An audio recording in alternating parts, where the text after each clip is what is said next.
Welcome to the VIP section. Sheababy, y'all. Sheababy, y'all. Sheababy, y'all. Sheababy, y'all. Sheababy, y'all. Sheababy, y'all. Sheababy, y'all.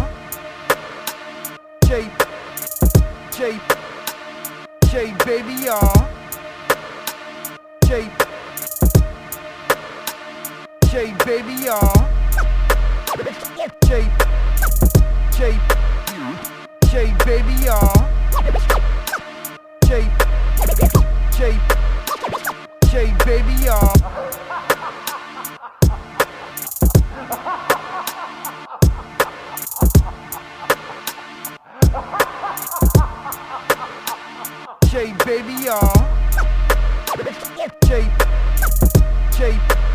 In the trenches, man. All right, man. Snyplife, man. We back, man.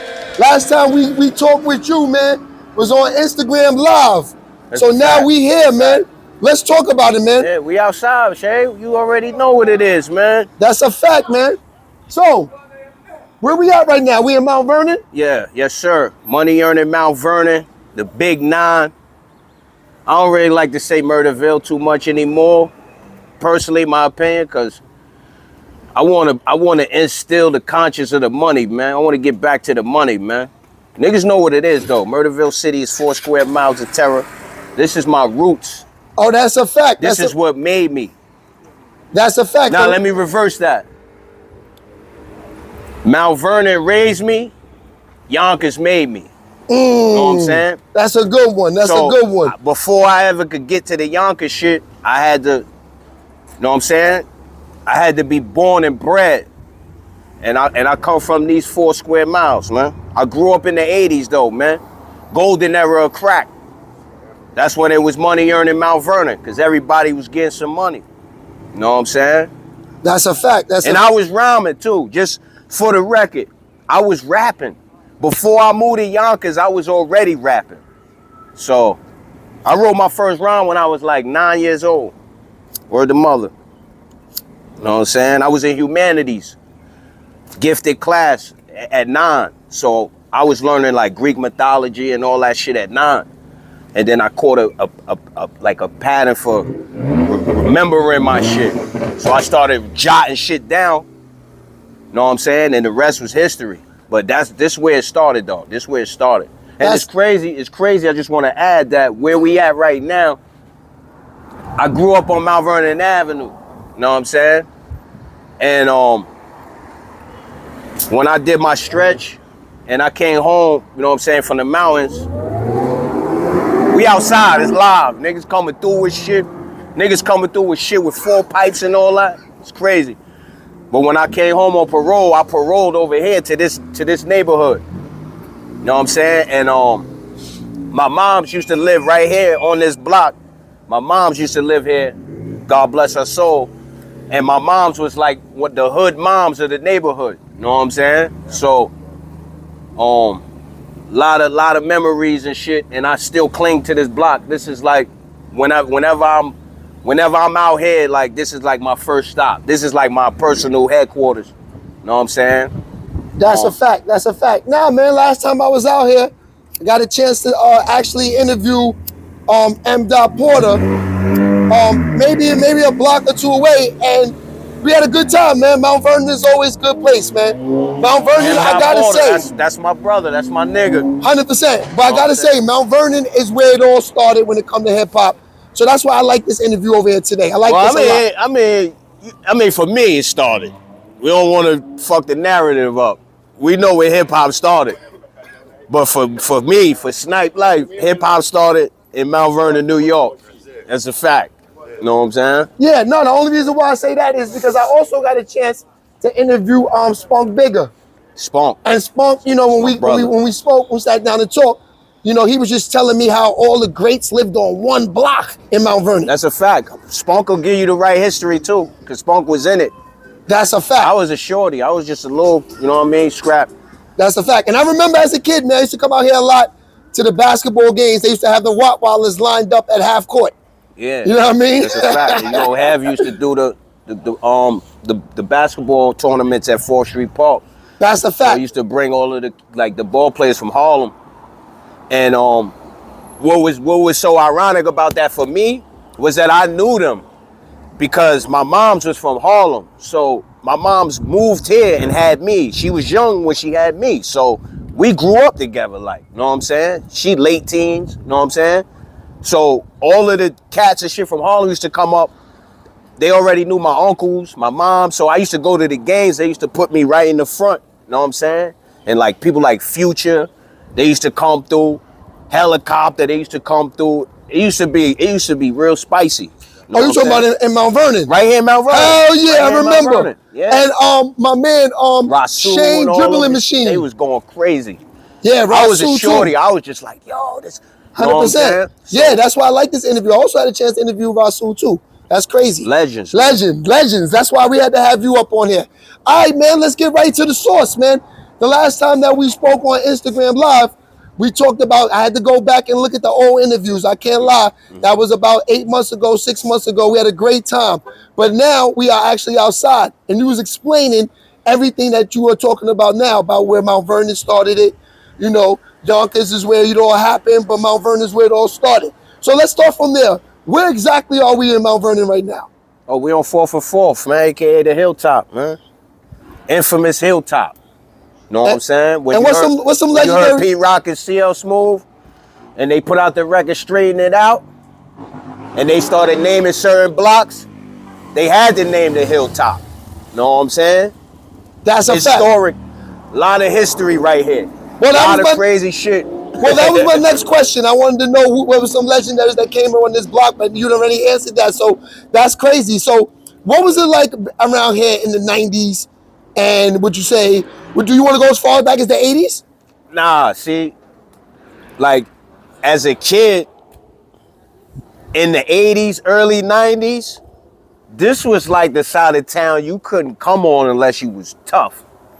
You couldn't even come walk through here. You couldn't walk through here if you ain't have a knuckle game, a gun game, or something. And they didn't even, you know what was fucked up? Cause niggas ain't even discriminate. If you was a kid and you was coming through here the wrong way, they'll whoop your ass too. They don't care if you're a little nigga. Get out of here, little nigga. And that made the young niggas like me, it made us tough though. It made us tough. But you know, fortunate for me, I was born into a family of gangsters. So a lot of my family already had certain motions and certain levels of respect, which made it a little easier for me, but I still had to earn my bones, you know what I'm saying? But like I said, like in short order, like for me, my memories, like where we standing at right now, this all came from when I really started my music journey. Cause when I started my music journey with my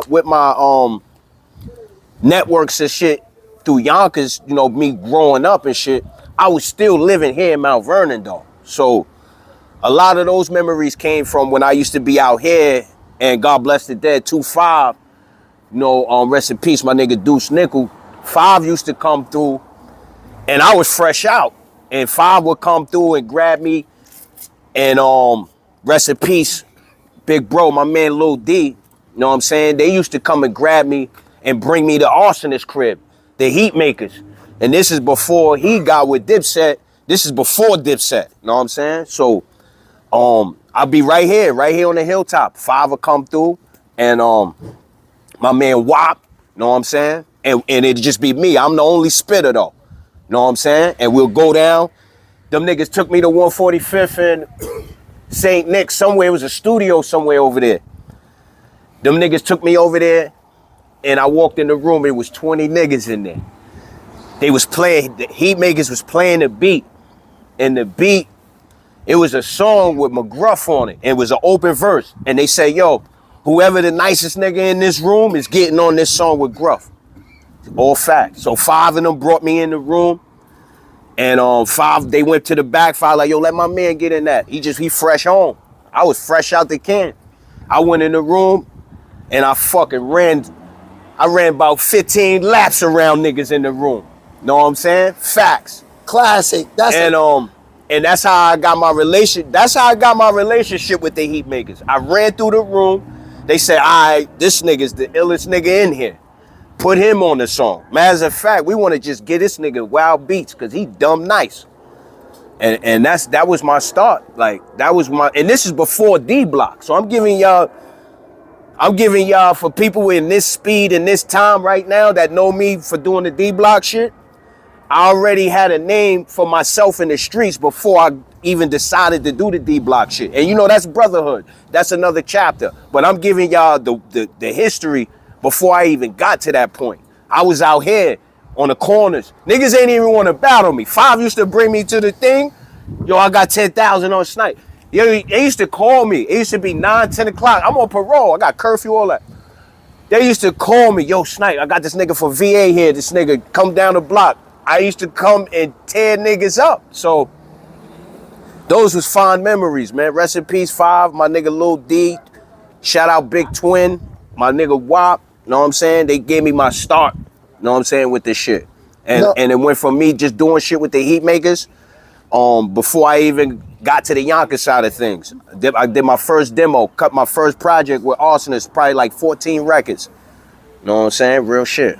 That's a fact. Nah, man, that's classic shit, man. Especially you mentioned 2-5, man. Yeah, I want to drag it. 2-5 is definitely legendary, man. Name will forever live on in Mount Vernon and worldwide. Yo, listen, as a lot of people, you'd be surprised how many people know this guy's name without having internet and shit like that back in the day. So also, rest in peace, K Slay. You know what I'm saying? Rest in peace of Slay. How I met Slay was because of Five. That's the only reason I brought it up, because you said that. It was another random night. I just told y'all. It'd be random night, 9, 10 o'clock, 11 o'clock. Yo, Snipe, come down to they used to have a bar. I forget the name of this shit. It used to be a bar down here. Popular. The whole hood used to be in. And they had K Slay as a celebrity DJ one night. So Five called me and told me to come down there. He introduced me to K Slay. And I tell a story vividly because I remember it just like this. So I go up to Slay. He telling Slay, yo, this my man just came home, yo. So Slay like, yo, spit some. You know, Slay. He got 2 bottles of Mo in his hand. Me, I dump a clip like 32, 40 bars. He was like, God damn, this nigga nice. He gave me one of the bottles of Mo. He gave me one of them shits.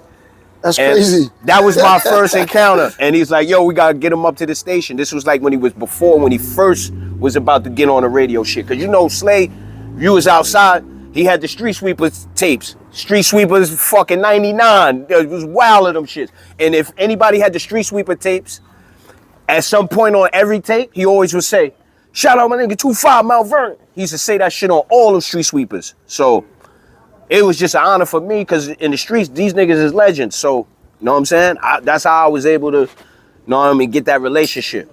And so before Slay died, God bless him, God bless his soul, it used to be cool to see Slay because Slay knew me differently than some of my counterparts. You know what I'm saying? Like, he really knew me from street niggas, like, you know what I'm saying? And we always just chuckle and shit, so.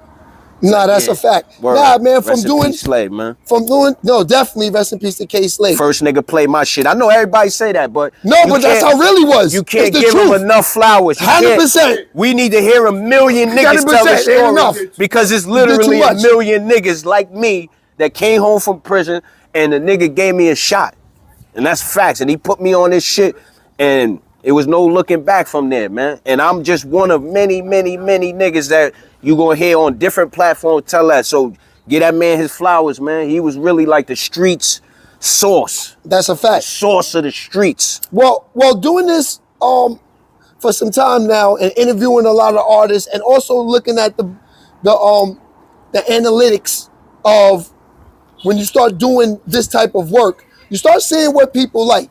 And this is why we're out here right now.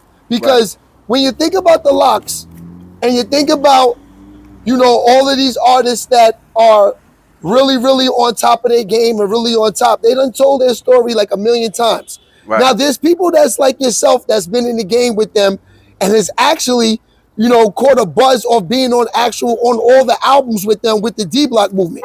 So now that we years down the line, people want to know what happened to Snipe.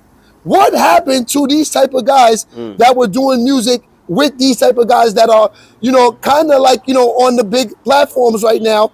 And, you know, that's why there's platforms like myself. You know what it is? I think, not to cut you off, Shab, but you know what it is? I think like the anticipation at the time for a lot of the shit that we was doing, people seen us at a certain thing, like at a certain level, because they seen like how the rush was, like how it was coming together. So people was already anticipating to see us at a certain thing. You know what I mean? But I just think that the game started evolving. Some of us stayed stubborn. You know what I mean? And like even like me, when I speak for myself, like I ain't really make the transition too well, like to the digital shit, like, cause like just being honest with y'all niggas, like half of my career that y'all ever heard me, I was a fucking criminal.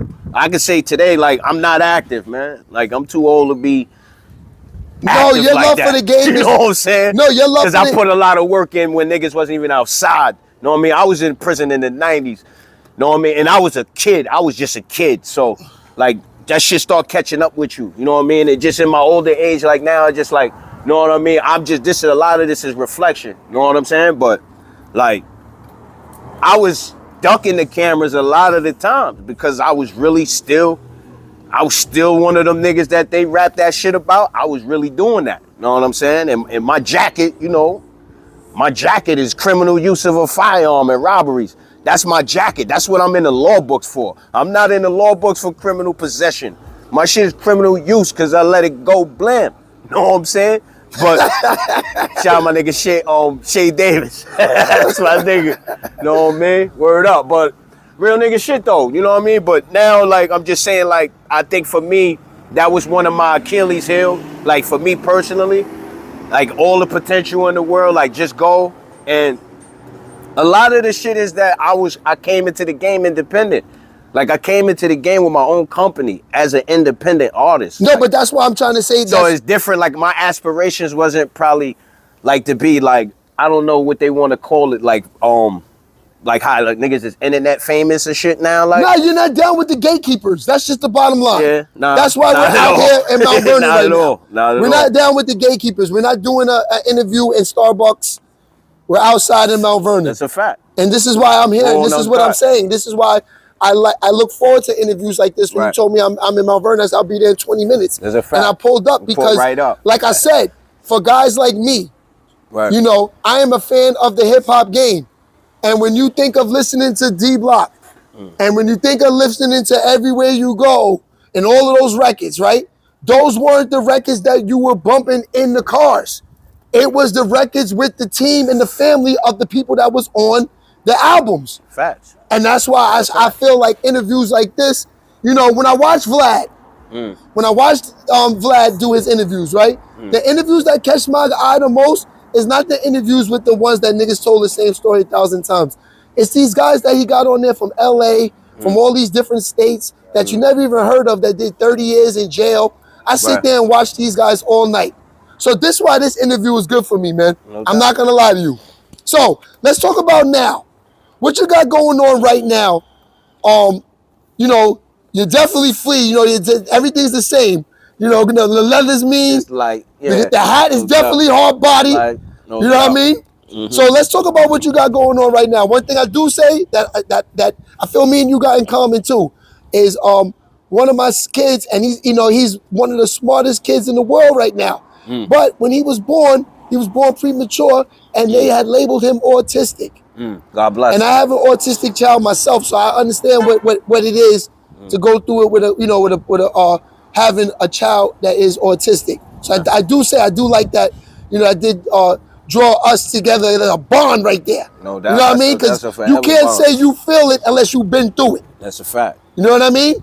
Because it's not easy, man. Definitely not. You know what I mean? Shout out all the families in the world. And it's April, so you know it's Autism Awareness Month. 100%. That's why I brought that up. But we do it every day though. We do this. We stomp 365. So we appreciate they peeping us, want to learn as much as they can. We peep that. We love that. We understand that. But just keep the same energy in June and July and August too. Facts. September, October, keep the same energy. That's all I 100%. ask, you know They need it, man. But yeah, man. Real life, man. And I don't know how to be like, you know, like I come from this. You know what I'm saying? Like I really come from this, right? And you know what I'm saying? It's just certain different obstacles in life or different experiences in life where you start gaining more hats. You know what I mean? So I don't water it down. Like, you know what it is with me, and you know I wear that on my sleeve and I'm a heavy advocate for it. You know what I'm saying? But this is where we come from. You know what I'm saying? So 100%. This is what my focal point is. You know what I mean? So like even through everything that I've done in my life, I still was able to have a 360 moment where I'm able to change a kid's life and impact them and give them influence and inspiration. You know, I got a nonprofit. It's called Puzzles in the Sky. You know what I'm saying? And we got a swimming initiative. You know, so we bumping that through the city councilmen, the Senate, going through, you know, the political portion. But my goal is just to, you know, I want to make sure that our kids on the spectrum know how to handle themselves in water, because there's too many stories of kids with autism in water and drowning, and they attracted to the water. It's like a magnet. It's just a thing. You can Google that. You know what I mean? And we need our babies to know how to handle themselves in the water, and you should not have to pay money for a life skill. That is a life skill. Facts. So these IEPs, and we got all of this cute stuff on there, and listen, we need stuff on there that's going to impact these kids' daily lives. My son is nonverbal. What is he going to do with science and social studies? I don't know what y'all thought he was going to do with that, but we need to know math. We need to know the basics in life and life skills. You know what I mean? Yeah, I like that talk, and learning how to swim. You know what I mean? My son, he dive off the diving board. He fly in the water. So God forbid if he ever found himself in the water, he know how to swim more than me. He got to save me. My autistic son is going to save me. That's classic. Facts. Oh shit. Yeah. All right, man. So now that we in Mount Vernon, this seems like this is the perfect question to ask, man. Now, this is the thing about running a platform also too. You also got to give people the news. You also got to give people, you know, make it a little bit sarcastic. You know, you got to give people to make it seem like it is what it is. The information is all over the streets. So now that we in Mount Vernon, this is a good question. And I just wanted to know, how do you feel about all of this stuff that's going on with your man P. Diddy, man? You know, I feel bad for my man. I had to ask you, man. I mean, I don't really got a real take. Keep it a buck with you. I don't got a real take. You know what I'm saying? You know, I'm from this city, and the vibe in this city is, you know, it's mixed emotions. And, you know, it's like, if you ask around, you know what I mean? If you ask around, you know, you can just ask the people. You know, they felt betrayed for years. Hold on, Pop. Hold on. Paul Nuts. We live. So they felt betrayed for years. So it's like, you know, don't claim us now type of energy. That's all I really get when I'm outside. This is the vibe. I'm just telling y'all what the vibes is. Nah, I feel you. But you know, me, you know, we the type of niggas that come from the type of cloth, like we don't wish jail on our worst enemy. Know what I mean? But it's just certain shit you just gotta lay in the bed for. Like, it's just certain shit. Like, so we don't know what the outcome, the finalize. So ain't nobody gonna pass any type of judgment. But if you made it, you gotta lay in it, my nigga. That go for anybody. That's a fact. Yeah. Well, especially coming from you, because you like you said, you did your time. Did my time. That's a fact. So yeah, I can dig that. Niggas can't say, oh, yo, he told on none of that. Give me my time. I got my minutes. I still got my minutes. When I got sentenced, the nigga said to me, yo, do you want to cooperate? Me, what's that? This is on record. This is in my minutes. He said, do you want to cooperate? I said, what's that? What the fuck is that? Fuck out of here. My time, man. My 6 years. Let me get out of here, man. Fuck is you talking about? That's a fact. Know what I mean? So, yeah, man. It is what it is, man. So, man, how was it being around because, you know, we got into it a little bit, but we didn't really get too deep into it. How was it with the start of the whole D-Block movement and everything like that, with the whole, you know, all them years of, cause I can't lie, my boy. My nigga, you know it. Yes, sir. What's up, my man? How you doing? All right, good seeing you. Yeah, with the whole D Block movement, because I can't lie, you was involved in that when hip hop counted. Oh yeah, for sure. Hip hop really counted that. Oh yeah. So I wanted to talk about that. How was it being in the business during them years? It is what it is now too, because you know what it is with me when you see me. You know what it is. You know what I mean? Probably the longest standing member to ever rep the brand. You know what I'm saying? But yeah, because you mentioned in the last interview. Sorry to cut you off, but I didn't want to forget that because driving over here, I was thinking about that. So I gotta ask him that. Your loyalty is like none other, because on the first interview that we had, you touched on having a deal with them with no paperwork ever. That's a fact. Yeah. How does that work in the music business? I mean, some people would say, yo, you dumb. But for me, it was about, again, man, my loyalty, I felt was worth more than a piece of paper. You know what I'm saying? Loyalty don't never die out. A piece of paper, the ink could fade out. Shit get changed around, you know what I'm saying? So, for me, I was just happy to be there, you know what I mean? I was just, like, what I came from, you know what I'm saying? Like, I came home from jail, jumped right into rap. I know, that's crazy. I don't want it to sound cliche, that's why I hesitate when I talk about it, and this is just my past and shit, but, I mean, this is what made me. Like, this, if it wasn't for that, I wouldn't be where I'm standing at right now today, you know what I'm saying? So, I literally came home, shout out again, my nigga Wop, my comrade. We was in two different jails, we was in two different prisons, and we was writing each other, and we came up with the concept. You know what I'm saying? Yo, let's start a company, 354. You know what I mean? You do the music, I do the paperwork. You know what I'm saying? That's a fact. And I came home into that. Just to get back to where we at, I came home to that. So it's like, I remember a conversation I had with Luch. I remember a conversation I had with Sheik Luch, right? Shout out my nigga Don Gorilla. We was in the hood one night and he said, I don't want to have to ask niggas if you hot.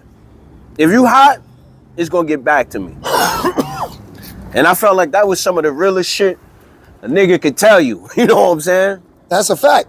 But that's a fact though, when you really think about it. So I did just that. You know what I mean? I went and made myself hot.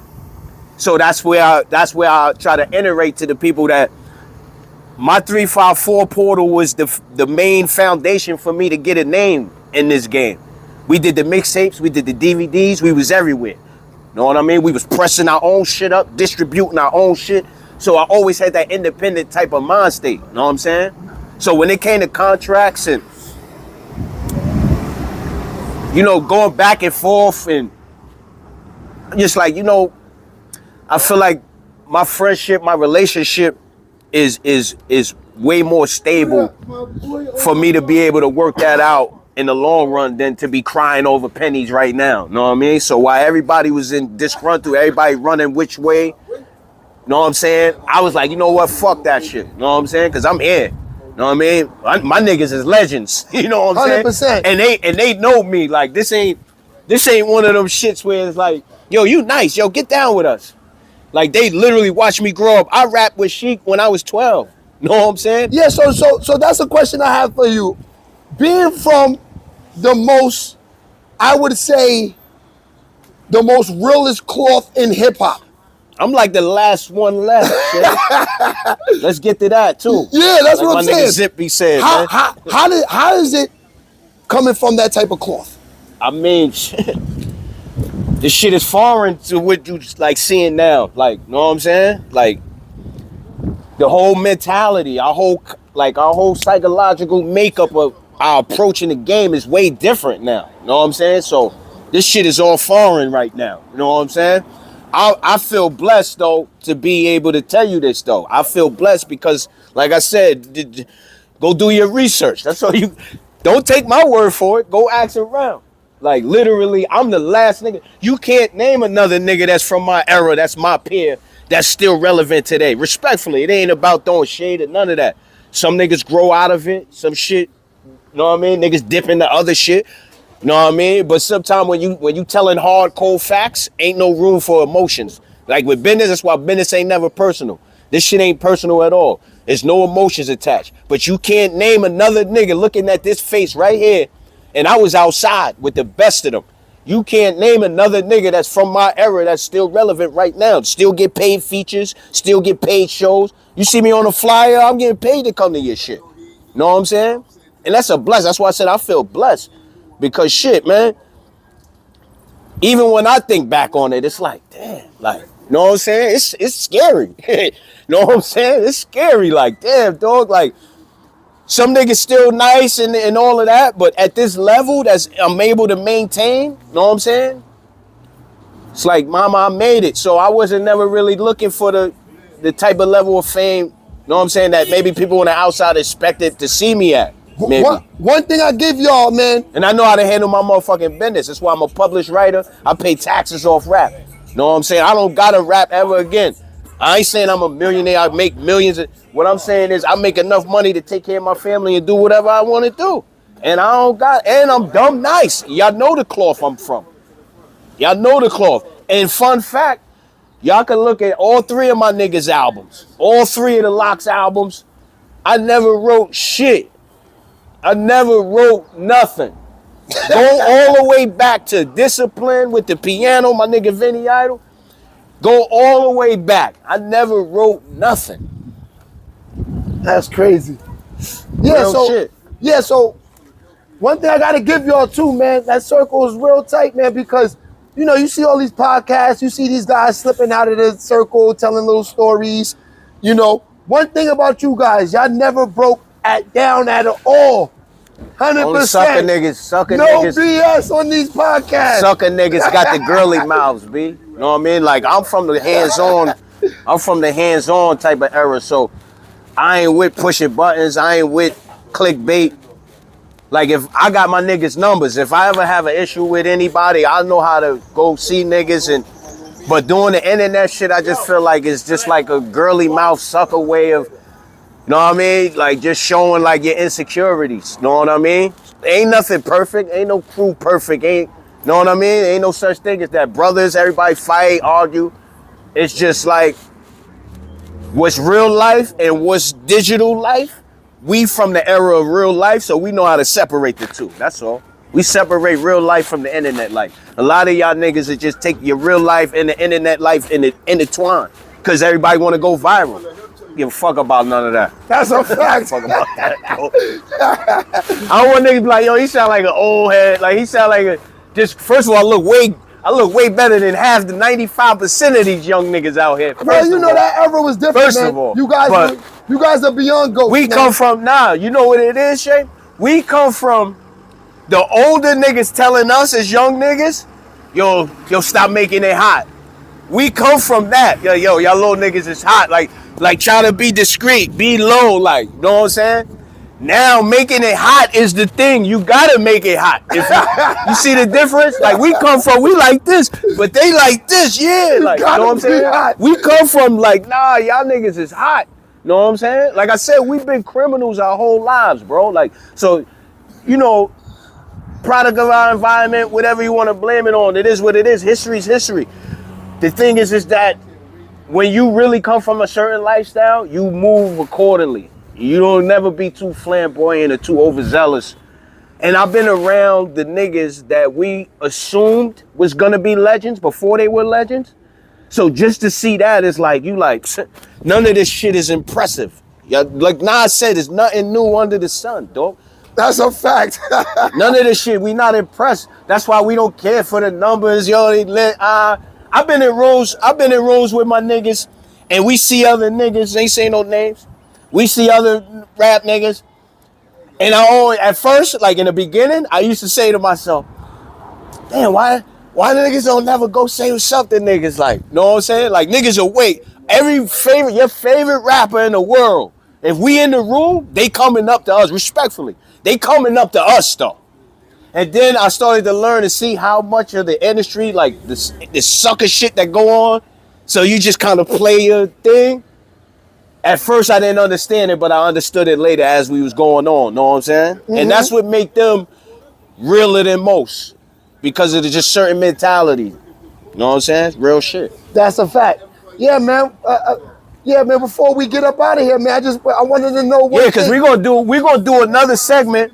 We're gonna go to YO. Yeah, that's what I was gonna say. And we're gonna do another segment. That's and what I'm I gonna was give gonna you say. another backdrop and a couple of shits from you know what I mean, from there. Yeah, but before we go for this segment, I need to know one thing. Yeah. Are we gonna get some? Because you do sneak new music up on them.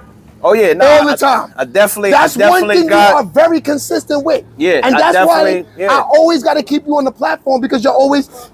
I ain't gonna lie, you active. No doubt. A lot of niggas ain't active. Appreciate it. You are active. I mean, the influence, dog. Like I said, man, like the influence is worth more than everything. Like I think for you me. dropped the song like 2 weeks ago, last week, right? Something like that. 3 weeks ago. It was I mean, I know we just dropped the video. Know what I'm saying? Off my new project. You know, if you haven't got a chance to tap in, I got my newest project. It's called Ingenuity Part 2. It's out right now everywhere. Digital stream. You could Google it. But we got some dope videos that go along with the album. And yeah, we bumping that right now. Shout out my brother Whispers. We got a joint called Just Another Day. The video is out right now. Dedication to my big bro Drew. My nigga's in the feds with a life sentence right now. Know what I'm saying? He called me like every other day. I'm surprised he ain't even called me today yet. So I've been pressing 5 like every other day. I get the call, you get the call from the feds, press 5. That's a fact. You know what I'm saying? Shout out all my niggas in the feds, everybody locked up. Hold your head. I noticed all that real shit. You already know.